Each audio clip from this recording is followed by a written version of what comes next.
जो है यमुना साफ कराने में लगी हुई है, तो वहीं दूसरी ओर पूर्व सीएम जो है वो अब विपासना में जा चुके हैं। जी हाँ, लगता है अब 7,000 करोड़ का जो हिसाब किताब है वो उनके स्तर चढ़ के बोलने लगा है और अब इसी डर से वो एक बार फिर विपासना में चले गए। इससे पहले आपको याद होगा जब उनको कोर्ट का नोटिस आया था तब उनको विपासना याद आई थी और अब जो है एक बार फिर से यमुना की सफाई के वक्त वो 9-2-11 हो चुके हैं, क्योंकि सवालों से भागने की आदत इससे पहले की सरकार में कूट कर भरी है। लेकिन याद रहे कि अब की बार जो सरकार आई है वो नाक रगड़ कर सही या कान पकड़ कर सही यमुना तो साफ करके रहेगी और इसकी तस्वीर आपको यहाँ पे चारों ओर नजर आ जाएगी।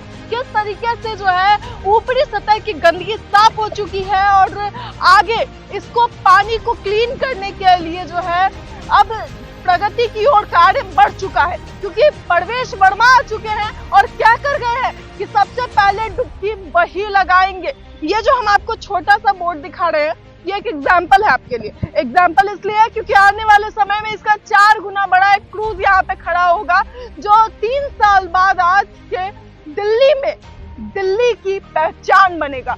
यमुना बनेगी दिल्ली की पहचान और इसीलिए ये छोटे छोटे बोट आज इन पानियों में घूम रहे हैं ताकि इन्हीं से जो कर्मचारी हैं उनको चारों ओर पहुंचाया जाता है, जायजा लिया जाता है। इसी बोट से प्रवेश वर्मा ने इस पूरे यमुना घाट का जायजा लिया, देखा कि आखिर कितनी साफ सफाई हो रही है, कितनी नहीं हुई है, क्योंकि 20 दिन हो चुके हैं और 20 दिन के मुताबिक आपको काम की प्रगति समझ में आ सकती है कितनी तेजी से जो है वो की गई है। यहाँ पे आपको सेफ्टी जैकेट्स रखे हैं, आपको नजर आ रहा होगा, देखिए इस तरीके से रखे गए हैं ताकि जो है ये एक छोटे छोटे एग्जाम्पल है जो आने वाले समय में आपको बड़े बड़े क्रूज होंगे जो यमुना में तैर रहे होंगे उसमें नजर आएगा।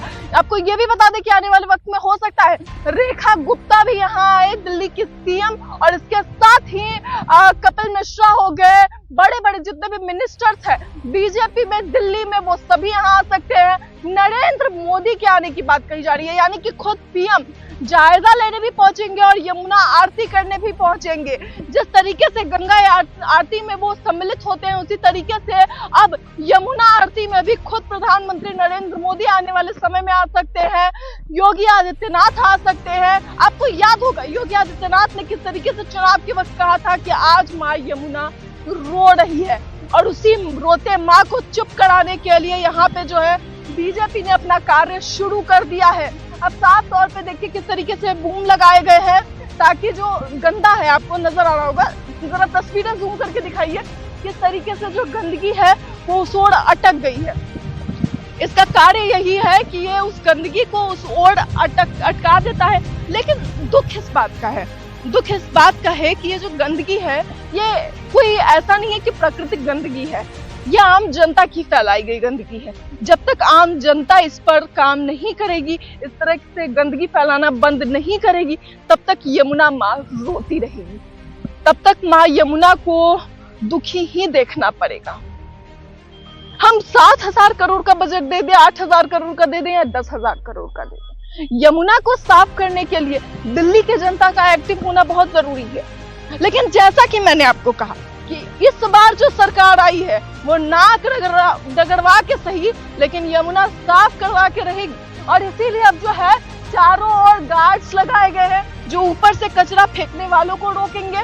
इसके साथ ही लगातार देखिए वहां पे डंपिंग बिन्स बना दिए गए हैं और इसके साथ ही लगातार यहाँ पे वो कर्मचारी हैं जो शिफ्ट बाय शिफ्ट आते हैं, सफाई करते हैं और सफाई करने के बाद जो लोग यहाँ पे आते हैं उनको बताते भी हैं कि सफाई करने जब आप कोई विसर्जन करते हैं किसी चीज का तो विसर्जित करने के बाद जो डिकम्पोज ना होने वाली चीजें हो, प्लास्टिक बैग्स या फिर किसी भी तरीके की कोई प्लास्टिक की चीजें, मूर्तियां अगर प्लास्टिक की है तो वो सब कुछ आप पानी में ना बहाएं।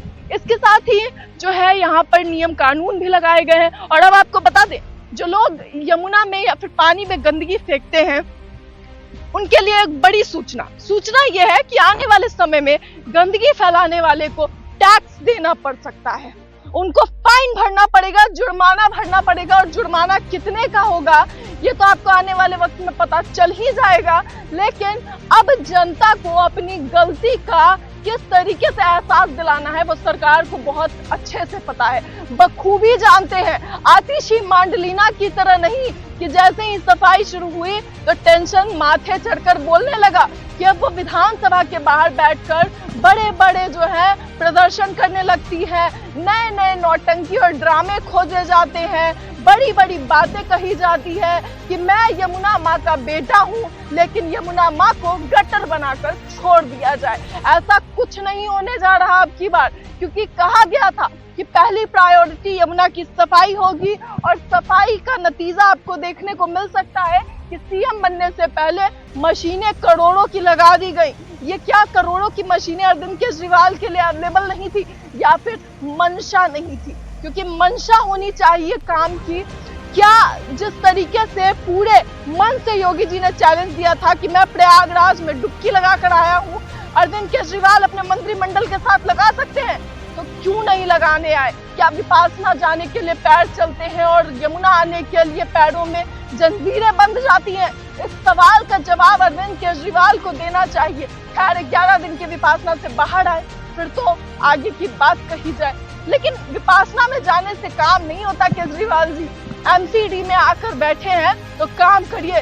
कूड़े के पहाड़ का मुद्दा लेकर चले आए हैं तो आखिर उसको साफ करने की जिम्मेदारी किसकी है? विपासना जाने से काम नहीं होगा। विपासना जाने से यमुना की सफाई हो गई थी क्या? विपासना जाने से कूड़े के पहाड़ साफ हो जाएंगे क्या? या फिर विपासना जाने से दिल्ली में एमसीडी की समस्याएं ठीक हो जाएंगी? जो गटर खुले हुए हैं वो ठीक हो जाएंगे, कचरे फेंके हुए हैं वो ठीक हो जाएंगे? ये सब कुछ विपासना जाने से नहीं होगा। ये सब कुछ तब होगा जब आप इस गंदगी को साफ कराने में मदद कराएंगे, जब गटर की चीजें इसमें बहनी बंद होंगी। और गटर अब भी एमसीडी में आता है। दिल्ली वालों याद रखना, पहला कार्य तुम्हारा है कि तुम इसमें कचरा फेंकना बंद करो, और दूसरा काम अरविंद केजरीवाल का है जिसे एमसीडी में आपने लाकर बिठाया है कि अब भी गटर उनके अंडर में आते हैं। अगर गटर की सफाई वो नहीं कराते हैं तो अब भी यमुना इसी तरीके से मैली रहेगी। खैर, इसे लेकर आपकी क्या राय है? आपको क्या लगता है कि एमसीडी में भी सफाई हो पाएगी?